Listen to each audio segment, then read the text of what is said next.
مائی great viewers السلام علیکم۔ راولپنڈی کی لال حویلی، شیخ رشید اور بودھا بائی کی ہندوستان کی تقسیم نے جہاں متحدہ ہندوستان کے ہندو، سکھ اور مسلمان اپنے گھر، شہر اور زمینیں چھوڑنے پر مجبور ہوئے، وہیں اپنے پیچھے بہت سی کہانیاں چھوڑ گئے۔ پنجاب کے شہر جہلم سے تعلق رکھنے والے ہندو سیٹھ دھن راج سہگل کو سیالکوٹ کی ایک ڈانس کرنے والی لڑکی سے پیار ہو گیا۔ سیٹھ دھن راج لڑکی کو پارٹی میں ڈانس کرتے ہوئے دیکھ کر اسے جہلم میں اپنے گھر لے آیا، جسے اس کے گھر والوں نے قبول نہیں کیا۔ یہ بہت امیر اور معزز گھرانہ تھا، اس لیے وہ اس کے محبوب کو دوسرے شہر میں رہنے دینے پر راضی ہو گئے، جس کے بعد سیٹھ دھن راج نے راولپنڈی میں اس کے لیے ایک حویلی بنوائی۔ بودھا بائی کے لیے حویلی کے اندر ایک چھوٹی سی مسجد اور سیٹھ دھن راج کے لیے ایک چھوٹا سا مندر بھی بنایا گیا۔ سیٹھ دھن راج کا کاروبار سری نگر اور پشاور تک پھیلا ہوا تھا، لیکن ہندوستان کے امن نے اسے اپنا کاروبار اور حویلی چھوڑنے پر مجبور کر دیا۔ میں چاہتا ہوں کہ تم اپنے خاندان کے ساتھ ہندوستان چلو، سیٹھ دھن راج کو برطانوی حکومت نے لکھا تھا اور ان کی حویلی کو بودھا بائی کے نام سے لکھ دیا۔ راولپنڈی کی عدالت نے بودھا بائی کو نوٹس بھیج کر عدالت نے پوچھا۔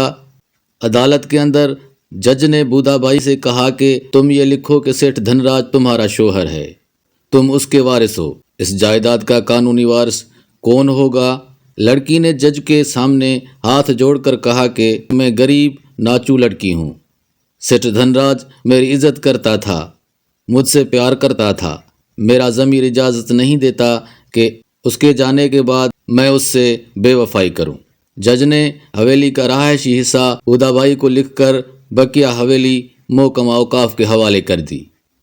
جنرل ضیاء کے ابتدائی دنوں میں بودھا بائی کے ساتھ رہنے والے ان کے بھائی کو کسی نے قتل کر دیا اور صبح کو اس کی لاش ملی، لیکن بودھا بائی خود لاپتہ ہو گئیں۔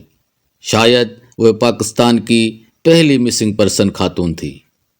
اس کے بعد شیخ رشید نے حویلی کے اس حصے کو اپنے قبضے میں کر لیا جو بودھا بائی کو دیا گیا تھا۔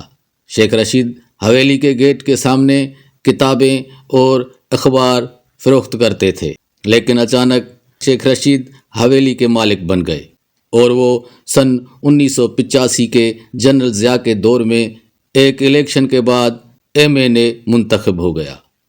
اگرچہ شیخ رشید کا کہنا ہے کہ نوکرانی حویلی دے گئی تھی، لال حویلی اب کسی کی بھی ملکیت ہے، لیکن لال حویلی کا راز سیٹھ دھن راج اور بودھا بائی کی محبت ہے۔